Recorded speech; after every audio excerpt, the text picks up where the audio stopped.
وهو القاهر فوق عباده وهو الحكيم الخبير.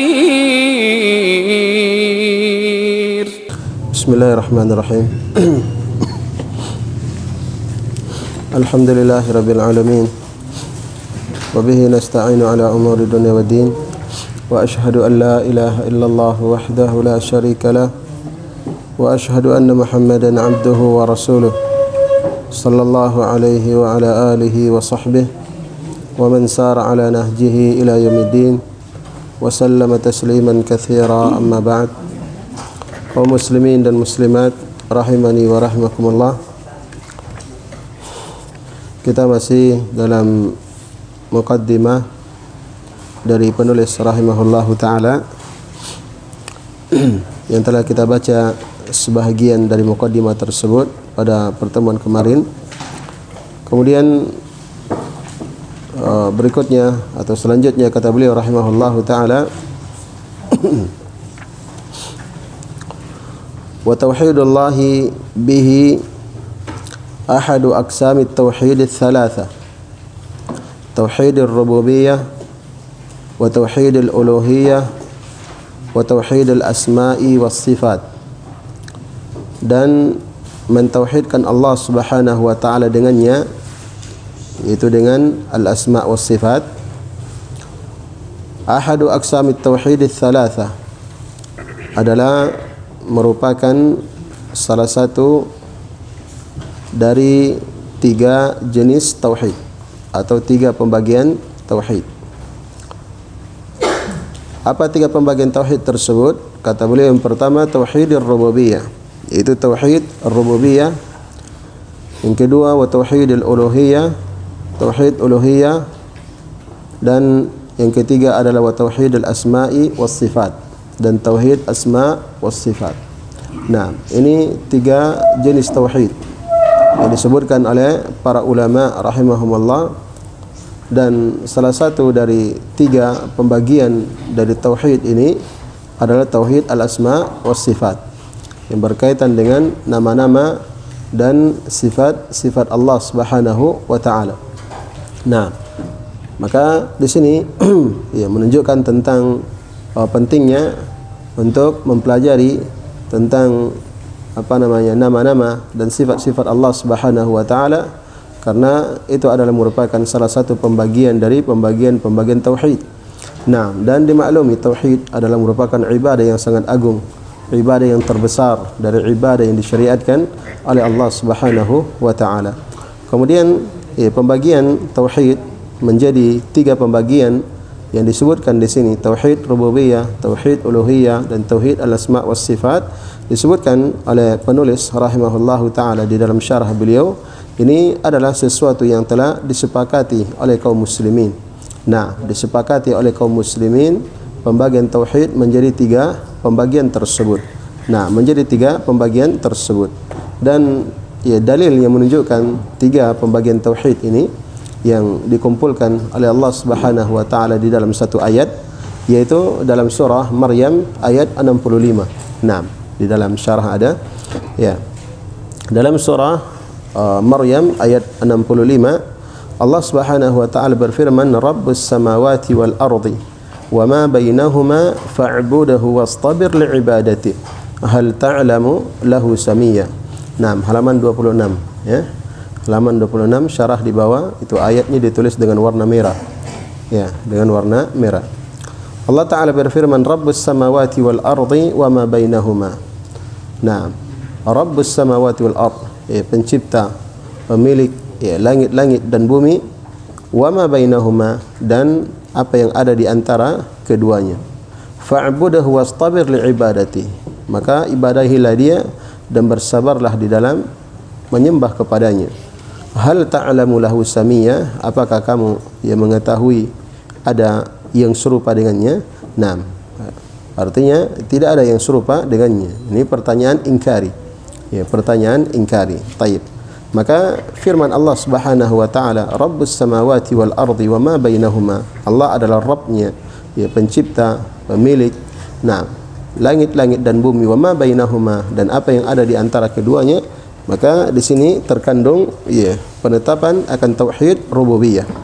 Nah, terkandung penetapan akan tauhid rububiyah, bahwa Allah Subhanahu wa taala yang menciptakan langit-langit dan bumi, yang memiliki dan menguasai langit-langit dan bumi, serta yang mengaturnya.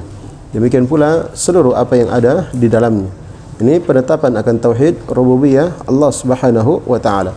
Kemudian firman Allah Subhanahu wa taala, fa'buduhu wastabir li'ibadati, maka di sini terkandung di dalamnya penetapan tauhid uluhiyah.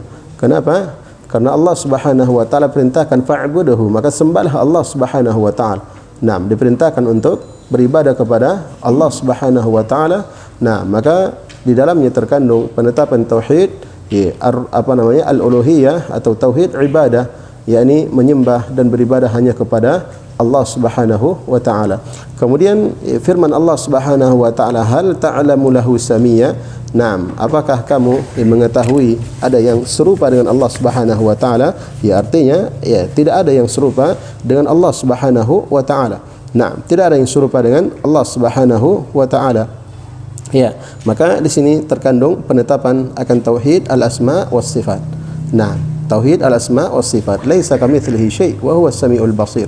Tidak ada satu pun yang serupa dengan Allah, dan dialah Allah Subhanahu wa taala Maha mendengar lagi Maha melihat.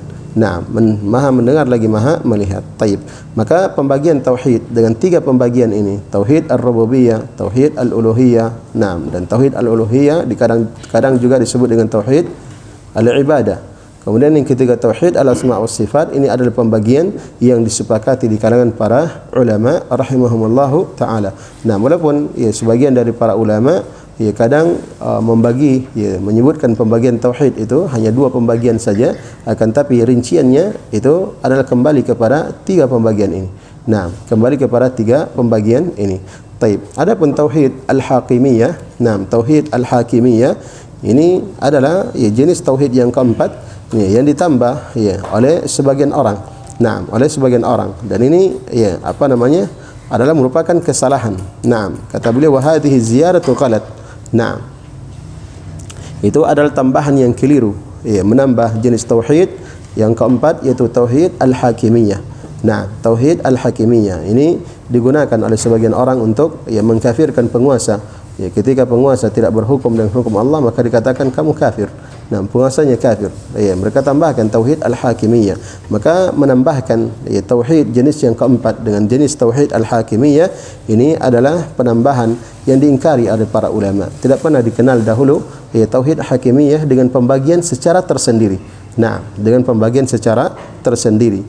Dan tauhid hakimiyah itu hakikatnya itu kadang masuk kepada tauhid rububiyah, dan kadang dia juga masuk kepada tauhid al-uluhiyah. Adapun menjadikannya sebagai pembagian tersendiri, sebagaimana disendirikannya tauhid rububiyah, disendirikannya tauhid al-uluhiyah, disendirikannya tauhid al-asma' wa sifat, maka ini adalah sesuatu yang tidak dikenal di kalangan para ulama terdahulu. Akan tapi tauhid al-hakimiyah ini bisa masuk kepada tauhid rububiyah dan bisa masuk kepada tauhid al-uluhiyah. Bisa masuk kepada tauhid al-uluhiyah. Taib.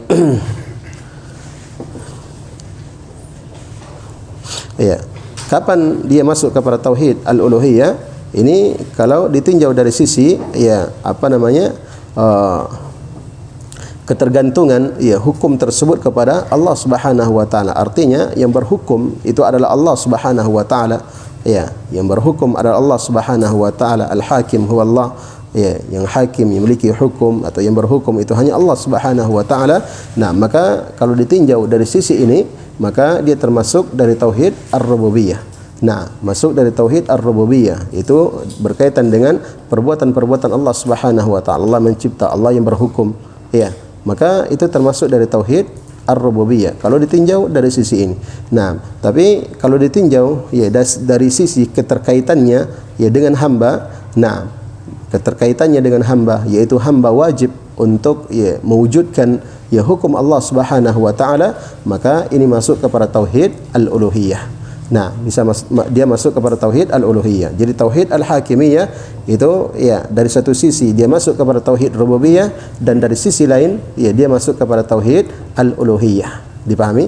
Nah, jadi kalau dari sisi ketergantungannya kepada Allah Subhanahu wa taala, bahwa yang berhukum itu adalah Allah, nah yang memiliki hukum itu adalah Allah, maka ini tauhid rububiyah, masuk kepada tauhid rububiyah. Tapi kalau ditinjau dari sisi ketergantungannya, keterkaitannya ya dengan hamba, bahwasanya hamba wajib untuk berhukum dengan hukum Allah Subhanahu wa taala, maka ini ya masuk ya dalam pembagian tauhid al-uluhiyah.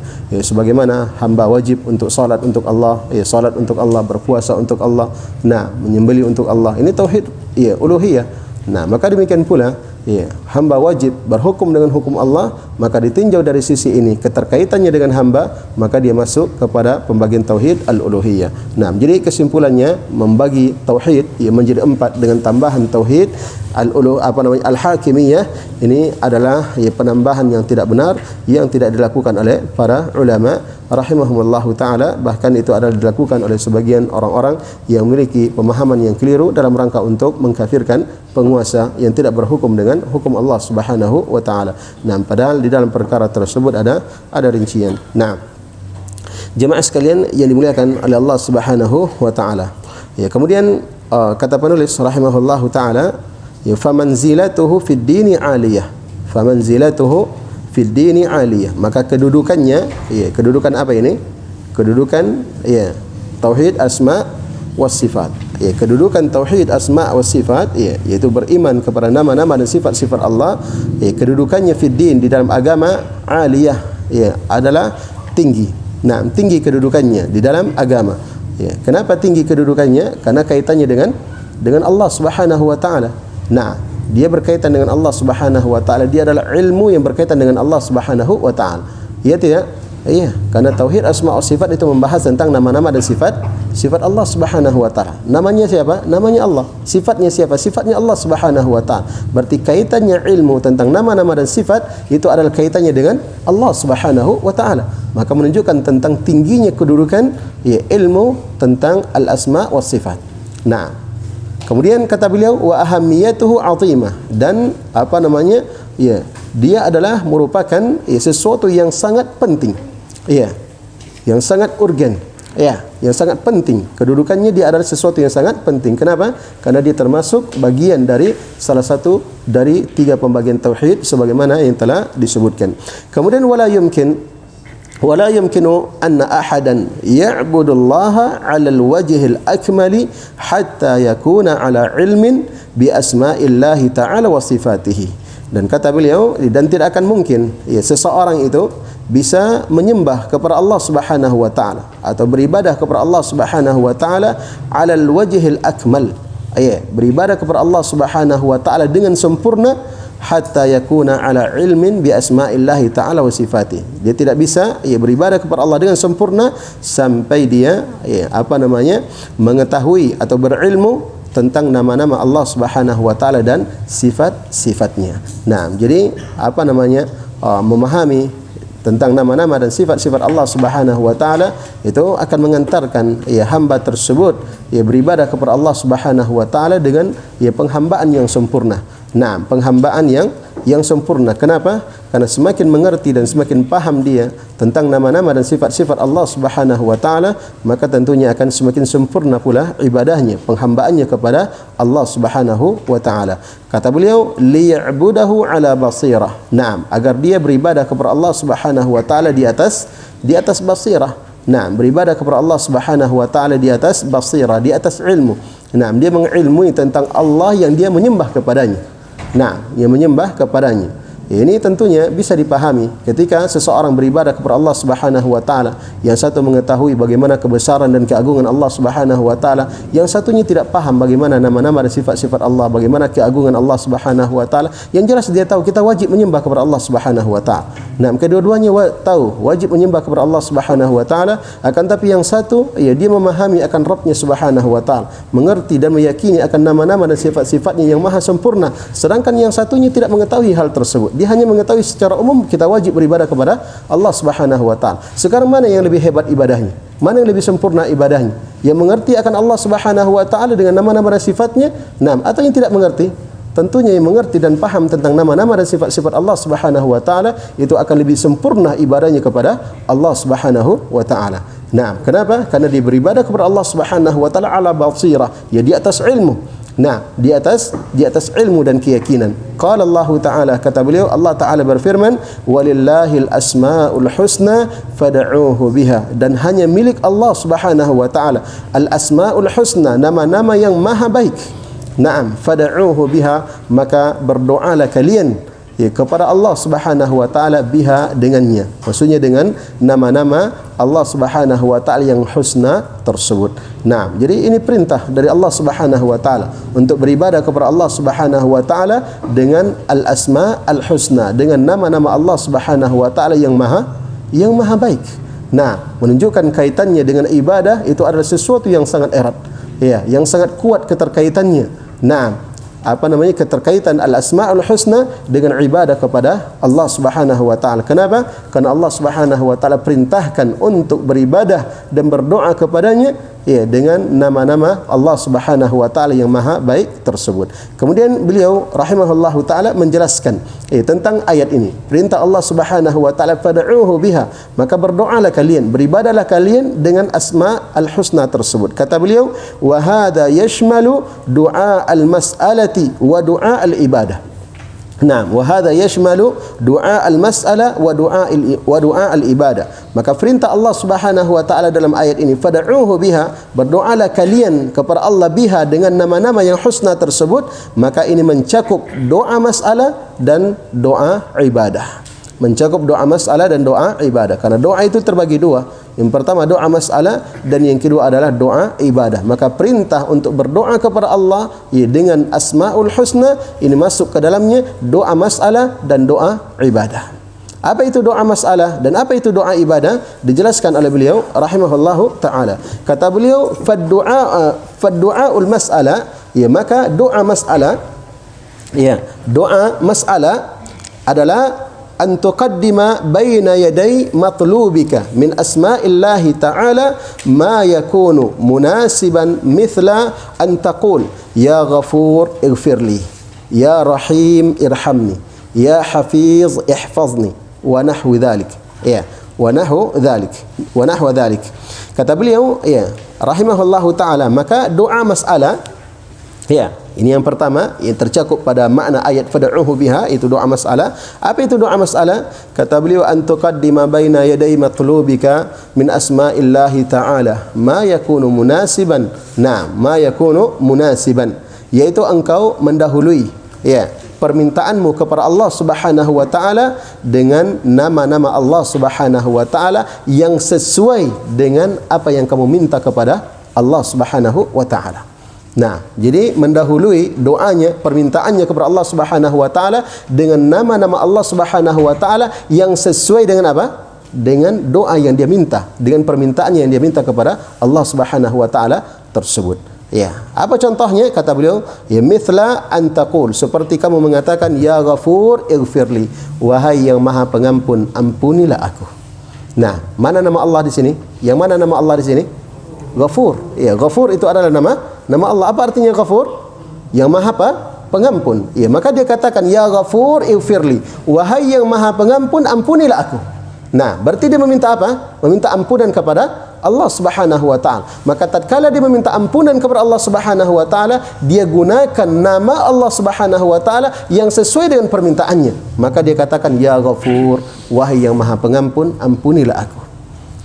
Contoh lain, ya Rahim irhamni, wahai yang maha penyayang.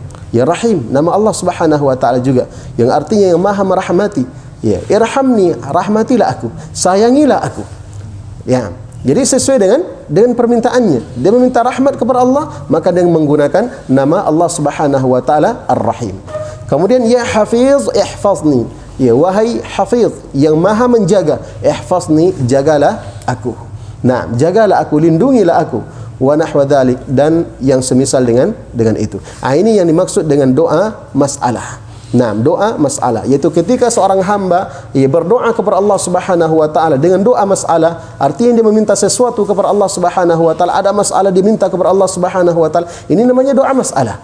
Nah, maka doa masalah ini kaitannya dengan ayat Allah perintahkan fad'uhu biha, berdoalah kalian kepada Allah dengan nama-nama yang husna tersebut. Itu artinya ya, hendaknya engkau mendahului ya, doa kamu kepada Allah Subhanahu wa taala dengan menyebutkan nama-nama Allah Subhanahu wa taala yang sesuai dengan permintaanmu. Yang sesuai dengan permintaanmu. Ya, seperti contoh-contoh yang disebutkan oleh penulis tadi. Nah, atau misalnya dia mengatakan ya alim alimni, wahai yang maha berilmu, yang maha mengetahui, ajarilah aku, berikanlah ilmu kepadaku, dan seterusnya. Nah, dan seterusnya. Ini apa namanya? Doa masalah. Ya, doa masalah. Kemudian di dalam syarah, di dalam penjelasan, ya, Syekh rahimahullahu taala menjelaskan bahwasanya berdoa kepada Allah Subhanahu wa taala dengan doa masalah menggunakan ya, nama-nama Allah Subhanahu wa taala yang sesuai dengan permintaan kita kepada Allah Subhanahu wa taala, maka nama Allah Subhanahu wa taala tersebut bisa diawalkan penyebutannya dan bisa pula diakhirkan. Kalau diawalkan penyebutannya, ini contoh-contoh yang beliau sebutkan tadi. Ya Ghafur ighfirli, ya Rahim irhamni, ya Hafiz ihfazni, ya Alim ya alimni, dan seterusnya. Nah, dan kalau diakhirkan, maka ini seperti doa yang diajarkan oleh Nabi sallallahu alaihi wasallam kepada sahabat Abu Bakar As-Siddiq radhiyallahu taala anhu yang telah berlalu bersama kita dalam sifat salat Nabi sallallahu alaihi wasallam. Abu Bakar As-Siddiq mengatakan, "Ya Rasulullah, allimni du'aan as'alu ad'u bihi fi salati." Ya Rasulullah, ajarkanlah kepadaku suatu doa yang saya akan baca doa tersebut di dalam salatku. Maka Nabi sallallahu alaihi wasallam mengatakan, "Qul, katakanlah wahai Abu Bakar, Allahumma inni zalamtu nafsi zulman katsira wa la yaghfiru adh-dhunuba illa anta faghfirli maghfiratan min 'indik warhamni innaka antal ghafurur rahim." Ya Allah, Allahumma ya Allah, inni zalamtu nafsi zulman katsira, sesungguhnya aku telah menzalimi diriku dengan kezaliman yang sangat banyak. Wala yaghfiru dzunuba illa anta, dan tidak ada yang mengampuni dosa melainkan hanya engkau. Faghfirli, maka ampunilah aku. Berarti doa memohon ampunan kepada Allah Subhanahu wa taala. Yang pertama, warhamni, dan rahmatilah aku. Berarti memohon rahmat kepada Allah Subhanahu wa taala. Berarti doanya dulu disebutkan. Kemudian mana namanya Allah? Ya, mana Asmaul Husna? Disebutkan di akhir. Innaka antal ghafurur rahim. Karena sesungguhnya engkau Al-Ghafur, yang Maha Pengampun, Ar-Rahim, yang lagi Maha merahmati. Ini kedua-duanya boleh. Nah, kedua-duanya boleh. Apakah kita mendahulukan nama-nama Allah Subhanahu wa taala di awal doa kita sesuai dengan permintaan kita kepada Allah Subhanahu wa taala, atau kita mengakhirkan nama-nama Allah Subhanahu wa taala tersebut di akhir doa yang sesuai dengan permintaan kita kepada Allah Subhanahu wa taala, maka kedua-duanya boleh. Nah, kedua-duanya boleh. Nah, ini yang pertama, doa masalah. Dalam ayat Allah katakan fad'uhu biha, maka berdoalah kalian kepada Allah Subhanahu wa taala dengan nama-nama Allah Subhanahu wa taala yang maha mulia tersebut. Bagaimana kita berdoa kepada Allah dengan Asmaul Husna dalam doa masalah? Yaitu dengan menyebutkan nama-nama Allah Subhanahu wa taala, apakah di awal atau di akhir doa kita, yaitu menyebutkan nama-nama Allah Subhanahu wa taala yang sesuai dengan permintaan kita kepada Allah Subhanahu wa taala. Maka di sini menunjukkan tentang pentingnya kita memahami nama-nama Allah Subhanahu wa taala tersebut. Sehingga permohonan kita kepada Allah Subhanahu wa taala tidak terbatas. Kalau saya minta ini, saya pakai doa nama Allah yang mana? Kalau saya minta ini, berarti saya pakai nama Allah yang mana? Ya kan? Nah, jadi kalau kita memahami nama-nama Allah Subhanahu wa taala tersebut, maka ini akan lebih memudahkan kita dalam berdoa kepada Allah Subhanahu wa taala, dan itu termasuk adab di dalam berdoa. Kita memuji Allah Subhanahu wa taala, dan pujian kepada Allah Subhanahu wa taala itu adalah dengan nama-nama dan sifat-sifat Allah Subhanahu wa taala. Kita mensifati Allah, menamakan Allah Subhanahu wa taala dengan nama-nama yang Allah Subhanahu wa taala menamakan dirinya dengannya. Maka itulah pujian kepada Allah Subhanahu wa taala. Oleh karena itu disebutkan dalam ayat walillahil asmaul husna, hanya milik Allah Subhanahu wa taala al-asma, nama-nama al-husna yang maha baik. Yang maha baik. Berarti kalau nama Allah itu maha baik, ini menunjukkan kapan seseorang itu menyebut Allah dengan namanya, menunjukkan dia memuji Allah Subhanahu wa taala. Kenapa? Karena nama Allah Subhanahu wa taala itu semuanya adalah nama yang maha baik, mengandung kesempurnaan dari segala sisi, dan tidak ada kekurangan. Di dalamnya. Tidak ada makna-makna yang jelek yang terkandung di dalam nama-nama Allah Subhanahu wa taala tersebut dari sisi manapun juga. Dan ini nanti akan disebutkan oleh penulis rahimahullahu taala pada kaidah yang pertama, bahwa nama-nama Allah Subhanahu wa taala semuanya adalah husna. Taib. Jemaah sekalian yang dimuliakan oleh Allah Subhanahu wa taala. Kemudian kata beliau rahimahullahu taala. Nah, berikutnya wa du'aul ibadah, dan doa ibadah. Dan doa ibadah an tata'abbada lillahi ta'ala بمقتضى هذه الأسماء فتقوم بالتوبة إليه لأنه التواب وتذكره بلسانك لأنه السميع وتتعبد وتتعبد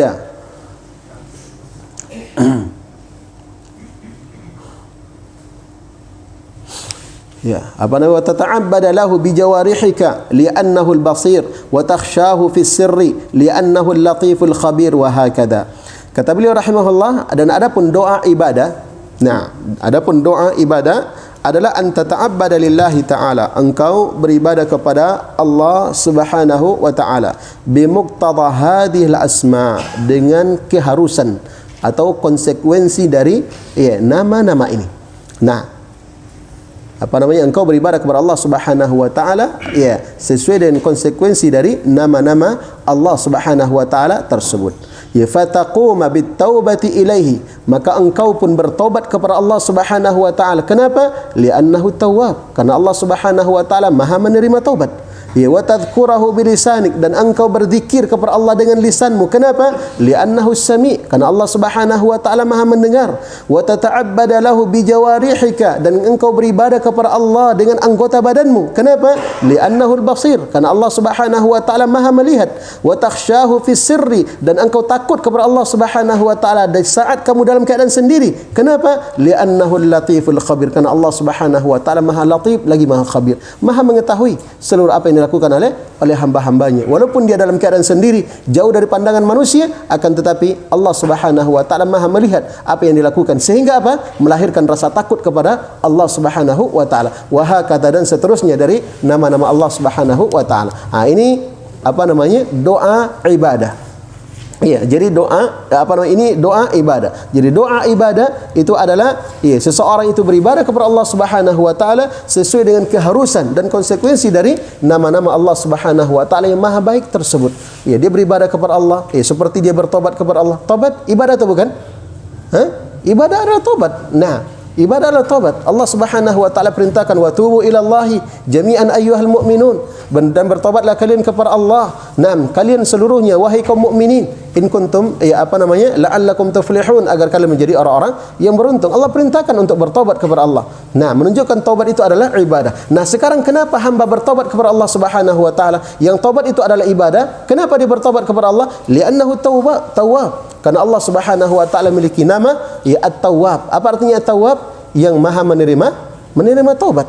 Karena Allah Subhanahu wa ta'ala Maha menerima taubat, maka hamba pun bertobat kepada Allah Subhanahu wa ta'ala, dan taubatnya hamba kepada Allah itu artinya adalah dia beribadah kepada Allah Subhanahu wa ta'ala. Demikian pula kata penulis, wastadhkurahu bilisanik, engkau berzikir kepada Allah Subhanahu wa ta'ala dengan lisanmu. Kenapa engkau berzikir kepada Allah dengan lisan? Zikir itu adalah ibadah. Kenapa? Engkau berzikir kepada Allah karena Allah Subhanahu wa ta'ala sami', Allah Subhanahu wa ta'ala Maha mendengar. Dia berzikir subhanallah, alhamdulillah, atau kalimat-kalimat zikir yang lainnya, atau dia berzikir dengan membaca ayat-ayat Al-Quran, atau dia berzikir dengan mengajarkan ilmu yang bermanfaat kepada manusia. Dia lakukan hal tersebut, dan itu semuanya adalah ibadah. Kenapa dia lakukan? Karena Allah Subhanahu wa ta'ala Maha mendengar. Allah Subhanahu wa ta'ala Maha mendengar. Allah mendengarkan zikir-zikir yang saya ucapkan walaupun manusia tidak mendengarkannya. Allah mendengarkan bacaan Al-Quran saya walaupun manusia tidak mendengarkannya. Kenapa? Karena Allah Maha mendengar. Dan jika Allah mendengarkan zikir hamba, bacaan Al-Quran hamba, dakwanya hamba di dalam kebenaran, jika hamba tersebut meyakini Allah mendengarnya, maka berarti hamba tersebut menggantungkan harapannya kepada siapa? Kepada Allah Subhanahu wa ta'ala. Dan dia tidak ragu, dan dia tidak cemas apakah ibadahnya tersebut diketahui oleh Allah atau tidak, didengar oleh Allah atau tidak, sehingga dia tidak khawatir jangan sampai tidak mendapatkan pahala. Itu semuanya sirna. Kenapa? Karena dia memahami akan nama Allah Subhanahu wa ta'ala As-Sami'. Allah Subhanahu wa ta'ala Maha mendengar. Tidak ada yang tidak didengar oleh Allah Subhanahu wa ta'ala. Walaupun manusia tidak mendengar, tapi Allah mendengar. Dan saya beribadah kepada Allah Subhanahu wa ta'ala, kepada zat yang Maha mendengar. Dan dia mendengarkan ibadah saya, zikir saya kepadanya, ucapan-ucapan yang baik yang saya ucapkan. Allah Maha mendengar, dan Allah Subhanahu wa ta'ala pasti akan memberikan balasan kepadanya. Subhanallah. Semakin indah ibadahnya kepada Allah Subhanahu wa ta'ala. Betul-betul terkaitan ibadah tersebut hanya kepada Allah Subhanahu wa ta'ala. Bukan mengharapkan pujian manusia, sanjungan manusia, tapi mengharapkan balasan dari As-Sami' yang Maha mendengar akan seluruh ucapan-ucapan baik yang diucapkan dengan lisannya. Kemudian kata beliau rahimahullahu taala, wa tata'abbada lahu bi jawarihika, dan engkau beribadah kepada Allah Subhanahu wa taala bi jawarihika, dengan anggota badanmu, dengan tangan, dengan mata, dengan telinga, mendengar, dengan kaki, ibadah anggota badan. Nah, engkau beribadah kepada Allah Subhanahu wa taala dengan anggota badanmu. Salat, dia berdiri, rukuk, sujudnya, itu adalah anggota badan. Dia lewat di jalan mendapatkan sesuatu yang mengganggu orang di jalanan, nah, dia singkirkan itu semuanya. Nah, dia membayar zakat, dia melaksanakan ibadah haji, dia tawaf di Ka'bah, ini amalan anggota badan. Nah, kenapa dia lakukan hal tersebut?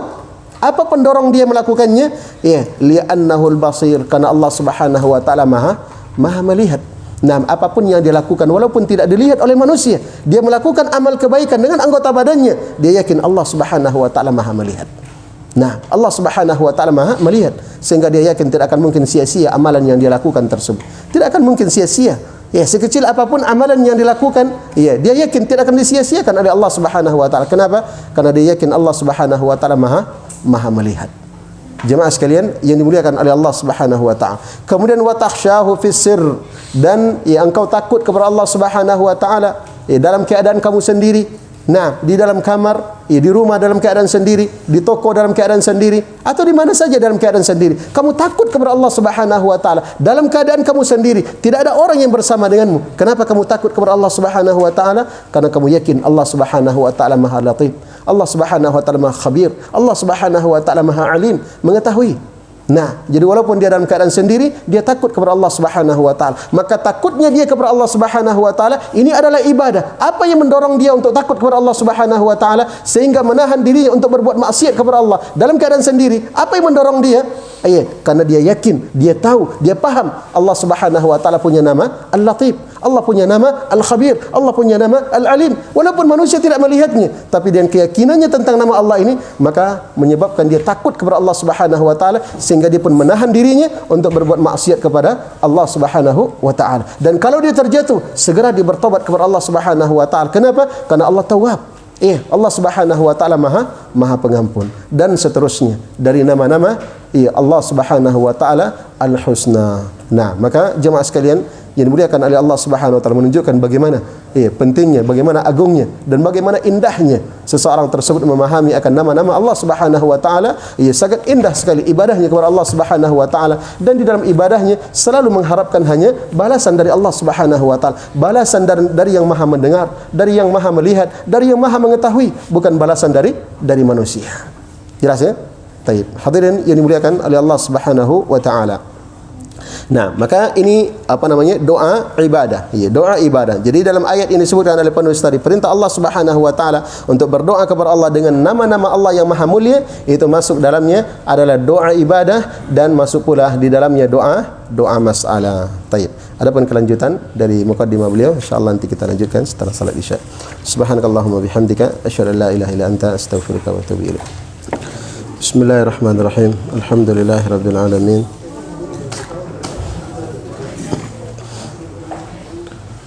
وبه نستعين على أمور الدنيا والدين وأشهد أن لا إله إلا الله وحده لا شريك له وأشهد أن محمدا عبده ورسوله صلى الله عليه وعلى آله وصحبه ومن سار على نهجه إلى يوم الدين وسلم تسليما كثيرا أما بعد.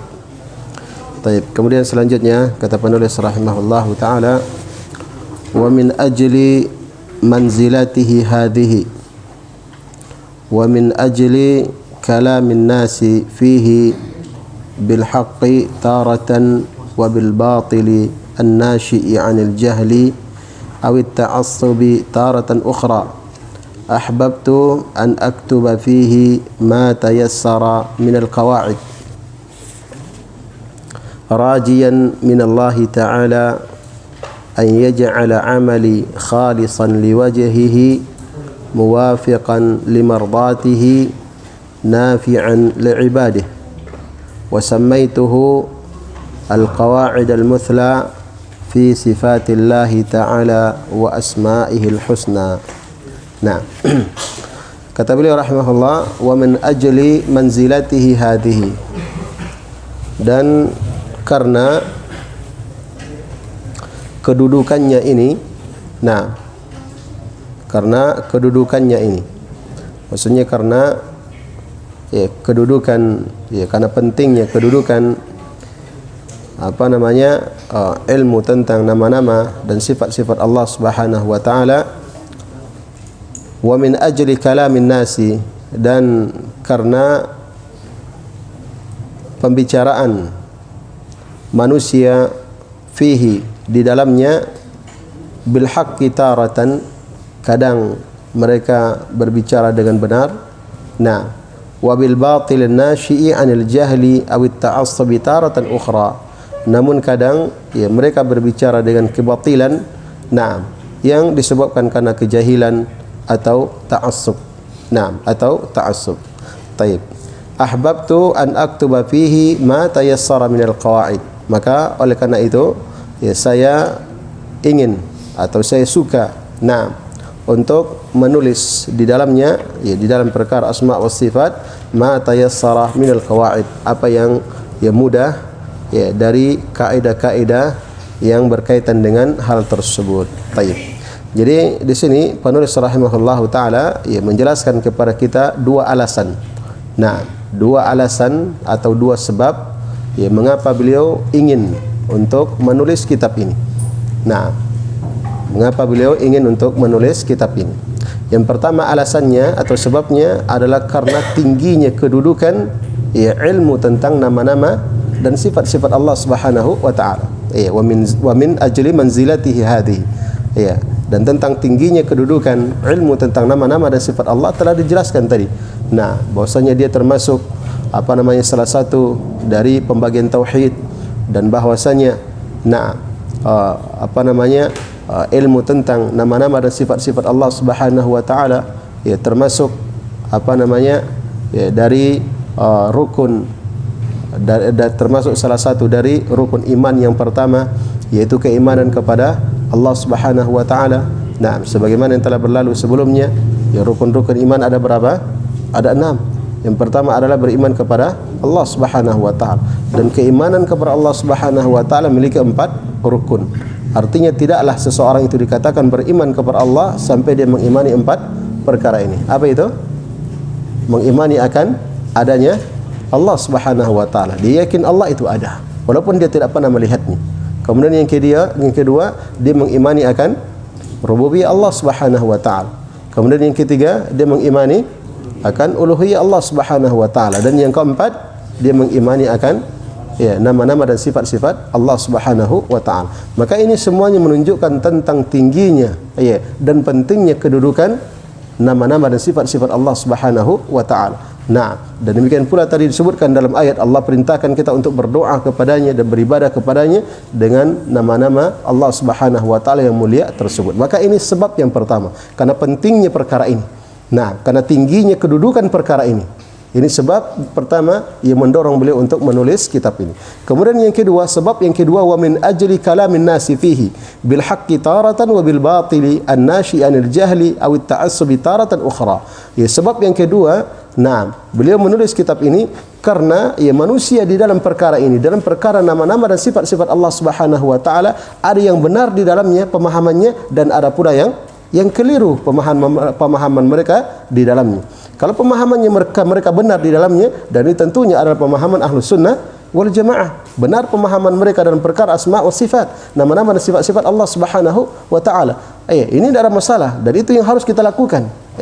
Yaitu memiliki pemahaman yang benar tentang nama-nama dan sifat Allah Subhanahu wa taala. Tapi dari sisi lain, ada pula orang yang berbicara tentang nama-nama dan sifat-sifat Allah Subhanahu wa taala, akan tetapi mereka keliru di dalam memahami dan membicarakan tentang nama-nama dan sifat Allah Subhanahu wa taala tersebut. Karena adanya kekeliruan yang terjadi dalam perkara ini, maka mendorong beliau untuk menjelaskannya kepada manusia, menulis kitab ini supaya mereka tidak keliru di dalam berbicara tentang nama-nama dan sifat-sifat Allah Subhanahu wa taala. Jelas ini?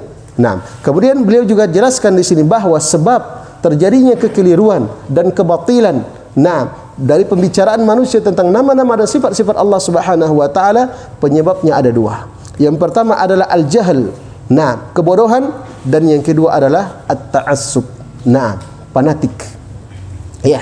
Ini sebabnya. Nah, dua perkara sebabnya manusia itu keliru di dalam memahami nama-nama dan sifat-sifat Allah Subhanahu wa taala. Keliru ya di dalam perkara tersebut.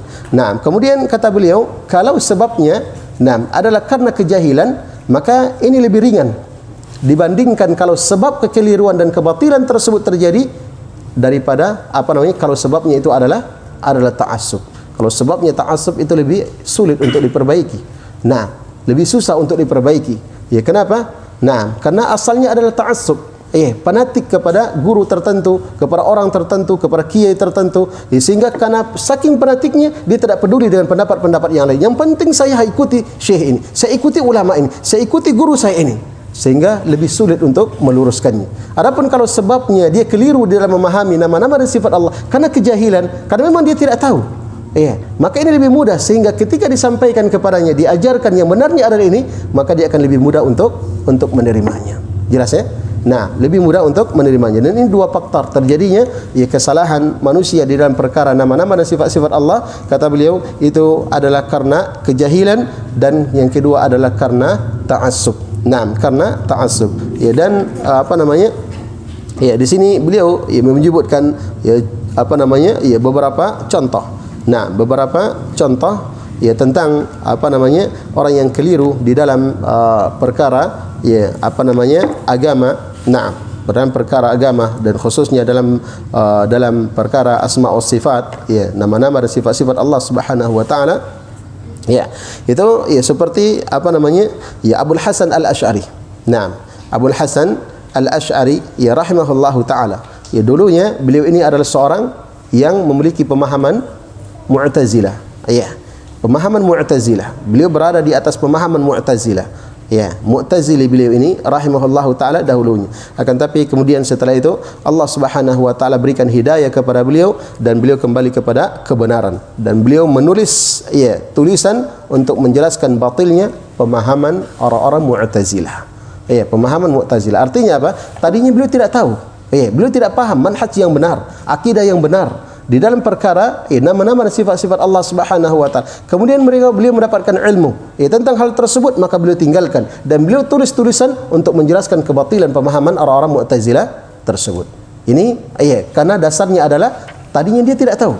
Nah, tidak tahu. Demikian pula tentang Imam Al-Ghazali rahimahullahu taala. Nah, kembali dari pemahaman filsafatnya. Pemahaman filsafatnya yang tadinya dia adalah disifati dengan pemahaman tersebut.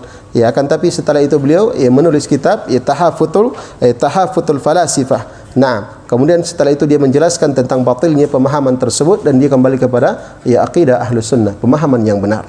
Nah, pemahaman yang benar.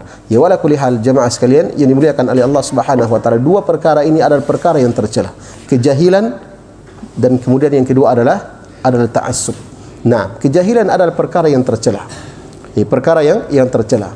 Dan cukuplah dikatakan kejahilan itu sebagai sesuatu yang tercela, sebagai sesuatu yang rendah dan hina. Nah, bahwa orang jahil, dia tidak suka kalau dikatakan dia jahil. Ya atau tidak? Nah, walaupun dia jahil, kalau dikatakan jahil, dia marah, dia tidak senang.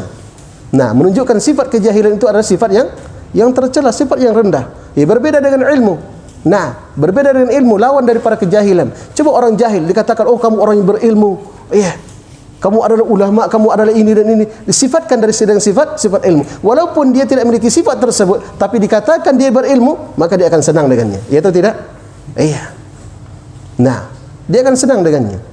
Maka sifat kejahilan itu adalah sifat yang tercela.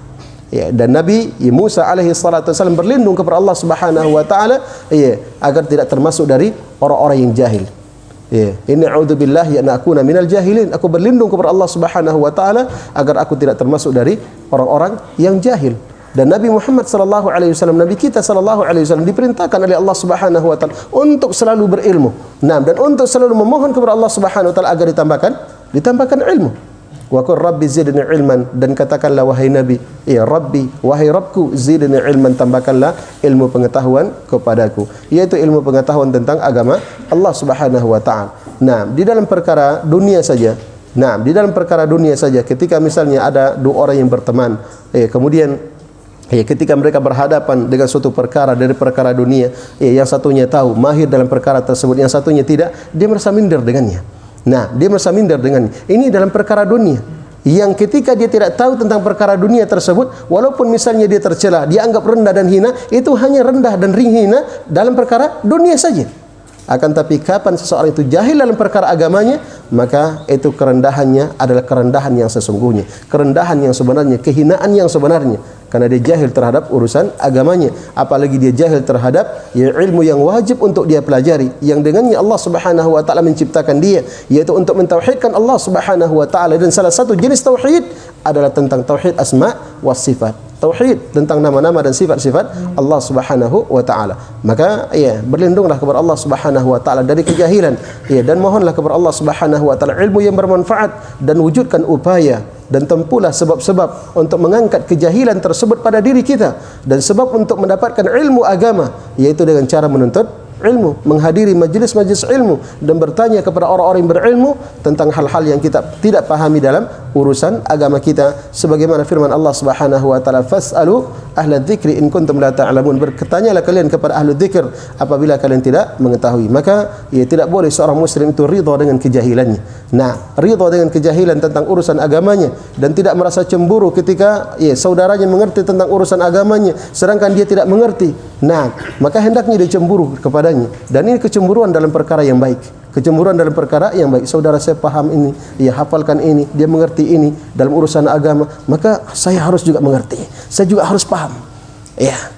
Maka ini adalah perkara yang baik. Ini masuk dalam berlomba-lomba di dalam kebaikan, berlomba-lomba di dalam ketakwaan kepada Allah Subhanahu wa taala, karena menuntut ilmu ini termasuk bentuk ketakwaan kepada Allah Subhanahu wa taala. Dan bahkan tidak akan mungkin seorang itu bisa bertakwa kepada Allah Subhanahu wa taala kalau dia tidak berilmu kepada Allah Subhanahu wa taala, tidak berilmu tentang syariat Allah Subhanahu wa taala. Nah, taib. Jemaah sekalian yang dimuliakan oleh Allah Subhanahu wa taala. Kemudian yang kedua, dari perkara yang hendaknya kita menjaga diri kita, melindungi diri kita dari perkara tersebut, yang kedua adalah at-ta'assub. Nah, fanatik kepada seseorang. Seseorang itu tidak boleh fanatik kepada siapapun, kecuali kepada Rasulullah SAW. Kalau dia fanatik kepada Nabi SAW, itu disebut dengan apa? Dengan ittiba'. Nah, dia mengikuti dan mencontoh hanya Nabi SAW. Kepada yang lain tidak boleh dia fanatik. Silakan dia mengikuti selain Nabi SAW, silakan dia mengikuti para ulama, akan tapi dia mengikuti dalam perkara yang sesuai dengan petunjuk Nabi SAW. Yang tidak sesuai dengan tuntunan Nabi SAW, dia tinggalkan. Dia tinggalkan. Nah, tapi kapan dia tetap mengikutinya dalam perkara benar ataupun salah, ini namanya fanatik, dan itu adalah perkara yang tercela. Itu namanya ta'assub, taqlid, dan itu adalah perbuatan yang tercela. Nah, perbuatan yang tercela. Dan Imam Malik rahimahullahu taala mengatakan kullun yu'khadhu min qawlihi wa yurad. Setiap orang itu ucapannya bisa diambil dan bisa diterima, kecuali pemilik kuburan ini, yakni Rasulullah sallallahu alaihi wa ala alihi wasallam. Maka kalau ingin fanatiklah kepada Nabi sallallahu alaihi wasallam. Nah, ittiba'lah kepada Nabi sallallahu alaihi wasallam, ikuti dan contoh Nabi sallallahu alaihi wasallam secara mutlak. Adapun selain Nabi sallallahu alaihi wasallam, kita ikuti kalau seandainya dia benar di dalam perkara tersebut sesuai dengan tuntunan Nabi sallallahu alaihi wasallam, dan kalau tidak maka kita tidak mengikutinya. Nah, dan jika dia adalah seorang ulama, orang yang berilmu, yang diketahui berpegang teguh kepada Al-Quran dan Sunnah, hanya saja manusia tidak ada yang maksum dari dosa dan kesalahan, dia terjatuh kepada dosa dan kesalahan, sementara dia adalah orang yang dikenal berpegang teguh kepada Al-Quran dan Sunnah, maka kita meninggalkan kesalahannya, akan tapi kita tidak merendahkan dan menghinakannya. Nah, tidak merendahkan dan menghinakannya. Para ulama, tidak ada yang maksum dari dosa. Nah, tidak ada yang maksum dari dosa. Banyak para ulama yang kita kenal, yang luar biasa keilmuan mereka, tapi ada kesalahan-kesalahan mereka. Nah, yang diingatkan kadang oleh para ulama yang lainnya, maka sesuatu kekeliruan yang menyelisih kebenaran, kita tinggalkan hal tersebut dengan akan tetapi tetap kita memuliakan para ulama. Nah, menghormati kedudukan mereka sebagai wali-wali Allah Subhanahu wa taala, akan tapi kekeliruan mereka itu tidak ada alasan untuk mengikutinya. Tidak ada alasan untuk mengikuti kekeliruan yang ada pada seseorang. Taib. Kemudian penulis rahimahullahu taala di sini mengatakan, mengakhiri muqaddimah beliau ini rahimahullahu taala, kata beliau, ahbabtu an aktuba fihi ma tayassara minal qawaid. Maka saya pun ingin untuk menulis tentangnya ma tayassara minal qawaid, apa yang mudah berkaitan dengan kaidah-kaidah tentang nama-nama dan sifat-sifat Allah Subhanahu wa taala. Menunjukkan kepada kita tentang bagaimana semangatnya para ulama ya rahimahumullahu taala di dalam menjelaskan kebenaran kepada manusia, mengingatkan mereka dari kebatilan, kekeliruan, apalagi kalau kesalahan dan kekeliruan tersebut menyangkut tentang perkara akidah, ya menyangkut tentang perkara-perkara yang sangat penting di dalam agama. Ya maka tentunya perhatian untuk meluruskannya itu lebih besar dibandingkan perhatian meluruskan kesalahan-kesalahan yang lain yang lebih rendah kedudukannya dari perkara tersebut. Nah, perkara kesyirikan kepada Allah Subhanahu wa taala, ini para ulama sangat semangat di dalam menjelaskan hal tersebut, dan tidak ada yang sangat gigih di dalam menjelaskan kebatilan-kebatilan, penyimpangan yang terjadi di tengah-tengah manusia selain daripada para ulama Ahlus Sunnah wal Jamaah. Nah, para ulama Ahlus Sunnah wal Jamaah, dan mereka menulis kitab-kitab untuk menjelaskan kesalahan-kesalahan manusia dan meluruskan kekeliruan-kekeliruan tersebut, dan apa yang mereka tulis itu sesuai dengan penyimpangan dan kekeliruan yang terjadi. Kekeliruan yang terjadi.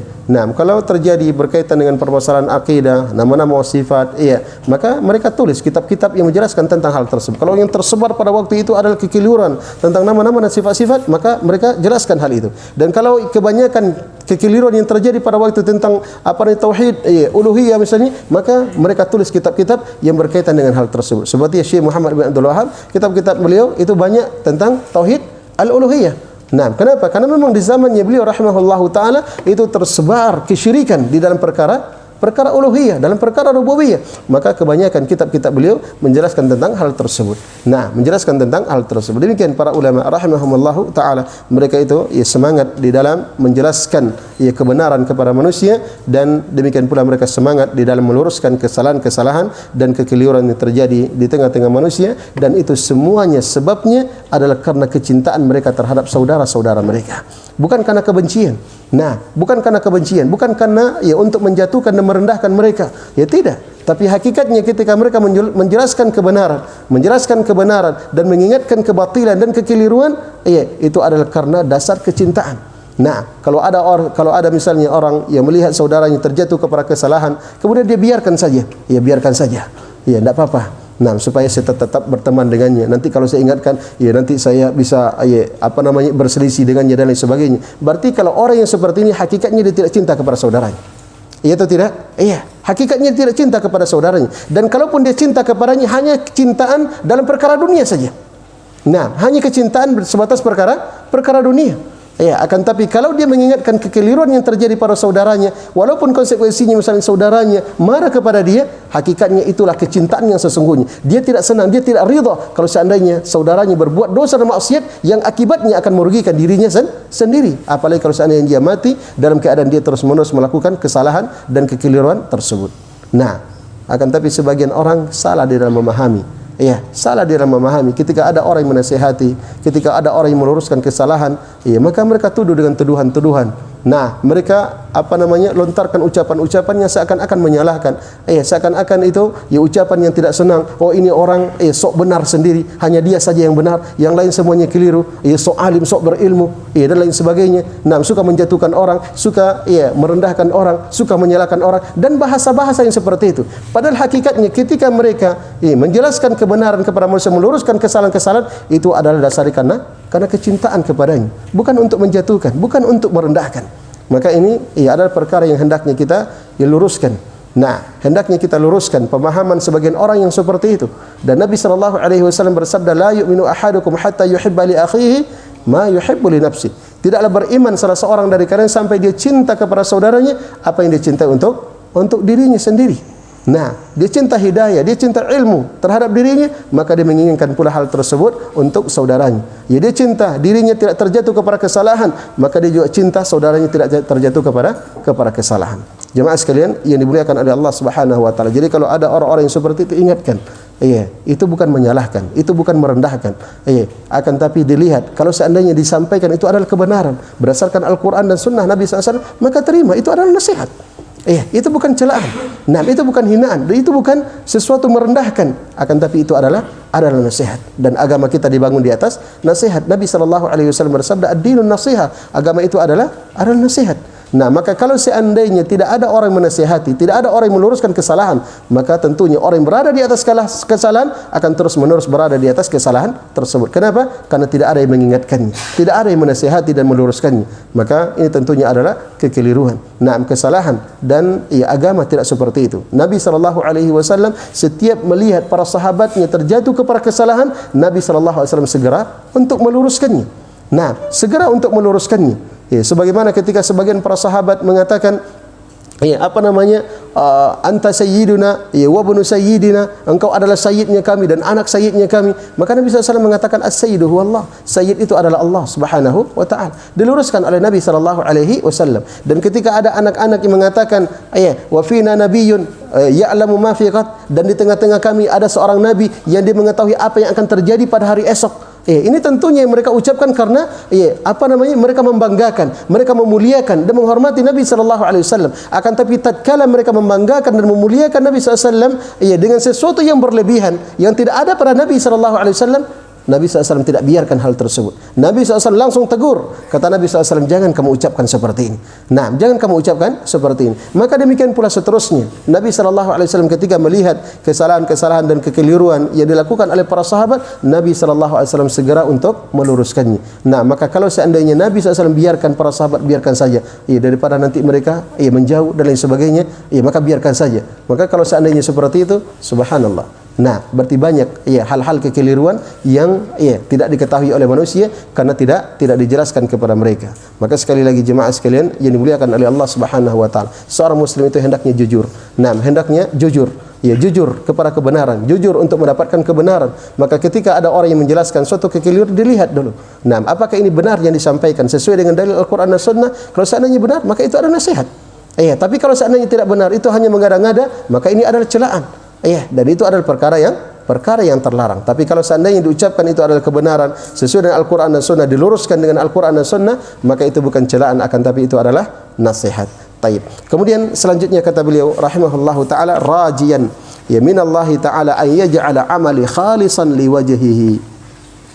Khalisan liwajhihi. Dan rajian, dalam keadaan saya berharap minallahi, dari Allah Subhanahu wa taala, an yaj'ala amali khalisan liwajhihi, agar Allah Subhanahu wa taala menjadikan amalan saya ini khalisan liwajhihi, ikhlas untuk mengharapkan wajahnya. Nah, ikhlas karena wajahnya, mengharapkan wajahnya. Dan demikian pula tentunya kita semuanya berdoa kepada Allah Subhanahu wa taala agar Allah Subhanahu wa taala menjadikan amalan kita ikhlas karena Allah Subhanahu wa taala. Seluruh amalan-amalan kita, amalan lisan, amalan hati, amalan anggota badan kita, nah, kita memohon kepada Allah Subhanahu wa taala agar kita senantiasa diberikan keikhlasan di dalam melakukan amalan tersebut. Karena amalan apapun yang dilakukan oleh seorang hamba tidak akan bermanfaat di sisi Allah Subhanahu wa taala apabila tidak didasari dengan keikhlasan. Maka penulis rahimahullahu taala memohon kepada Allah Subhanahu wa taala agar upaya beliau ini menjelaskan kebatilan-kebatilan dan kekeliruan-kekeliruan yang terjadi tentang nama-nama dan sifat-sifat Allah Subhanahu wa taala, mudah-mudahan amalan ini menjadi amal yang ikhlas karena Allah Subhanahu wa taala, muwafiqan limardatihi, sesuai dengan keridhaan Allah Subhanahu wa taala, sesuai dengan keridhaan Allah Subhanahu wa taala, maksudnya sesuai dengan tuntunan Nabi sallallahu alaihi wasallam. Karena amalan itu diterima oleh Allah Subhanahu wa taala itu dengan dua syarat. Syarat yang pertama ikhlas karena Allah, dan yang kedua sesuai dengan tuntunan Nabi sallallahu alaihi wasallam. Nafi'an li ibadihi, dan semoga amalan ini bermanfaat bagi hamba-hamba Allah Subhanahu wa taala. Jadi itu maksudnya. Nah, untuk memberikan manfaat kepada manusia, kepada hamba-hamba Allah Subhanahu wa taala. Dan Nabi sallallahu alaihi wasallam bersabda dalam hadis yang diriwayatkan oleh Imam Muslim, "Man istata'a minkum ay yanfa'a akhahu falyaf'al." Siapa di antara kalian yang mampu untuk memberikan manfaat kepada saudaranya, maka hendaknya dia lakukan hal tersebut. Nah, hendaknya dia lakukan hal tersebut. Apalagi kemanfaatan yang mampu dia lakukan untuk saudaranya itu adalah berkaitan dengan urusan agama. Nah, berkaitan dengan urusan agama, maka hendaknya disemangat untuk melakukan hal tersebut. Maka beliau berharap kepada Allah Subhanahu wa taala, mudah-mudahan amalan yang beliau lakukan ini, menulis kitab ini, itu bermanfaat bagi hamba-hamba Allah Subhanahu wa taala. Taib. Kemudian kata beliau rahimahullahu taala, wa sammaituhu al-qawaid al-muthla. Al-qawaid al-muthla fi sifatillah taala wa asma'ihil husna. Dan saya menamakan kitab ini, saya menamakannya dengan Al-Qawaidul Muthla fi Sifatillah Ta'ala wa Asma'il Husna. Adapun dari sisi bacaan, samaituhu Al-Qawaid. Al-Qawaid di sini jelaskan oleh penulis dalam syarah, itu bisa dibaca Al-Qawaidah dan bisa dibaca Al-Qawaidu. Ya, bisa dibaca al-qawaidah, ya, dan bisa dibaca al-qawaidu. Wa samaituhu al-qawaid al-muthla, dan saya menamakannya atau memberikan judul tentangnya, tentang kitab ini adalah al-qawaidul muthla. Ya, al-qawaid itu adalah bentuk jamak dari kaidah. Nah, bentuk jamak dari kaidah. Ya, jadi mufradnya adalah kaidah, jamaknya adalah al-qawaid. Dan kaidah itu secara bahasa itu berarti asas. Ya, pondasi atau dasar. Jadi kalau ada bangunan, ya, maka pondasinya itu namanya kaidahnya. Ya, itu namanya kaidahnya. Nah, dan yang diinginkan dengan kaidah itu adalah apa-apa yang mengumpulkan cabang-cabang yang banyak dari dari bab-bab yang berbeda-beda. Nah, dari bab-bab yang berbeda-beda. Jadi satu kaidah akan tapi mengumpulkan cabang-cabang yang banyak dari beberapa bab-bab permasalahan. Nah, dari bab-bab permasalahan. Jadi menunjukkan bahwasanya kaidah ini itu adalah sesuatu yang penting. Kapan seorang memahami satu kaidah, maka banyak permasalahan yang bisa dia pahami yang bercabang dari kaidah tersebut. Jelas ya? Taib. Samaituhu al-qawaid al-muthla. Maka saya menamakannya dengan al-qawaid al-muthla. Ya, al-muthla. Nah, ini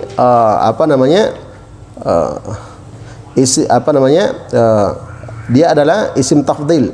Nah, isim tafdil dari kata amsal. Dari kata amsal. Nah, dari kata amsal. Ya, untuk muannasnya dikata kalau untuk mudzakarnya dikatakan amsal, dan untuk muannasnya dikatakan muthla. Ya, amsal itu artinya adalah afdal. Ya, artinya adalah afdal. Jadi kalau misalnya dikatakan hada afdalu, hada amsalu min hada. Ya, kalau misalnya seorang mengatakan hada amsalu min hada, maksudnya ini lebih amsal daripada ini. Maksudnya ini lebih utama daripada yang ini. Ya, daripada yang ini. Jadi muthla itu adalah isim tafdhil. Nah, isim tafdhil untuk menunjukkan lebih. Ya, misalnya katakan kabir, akbar. Ya, kabir artinya besar. Kalau akbar itu artinya adalah lebih besar. Iya, sama dengan di sini. Iya,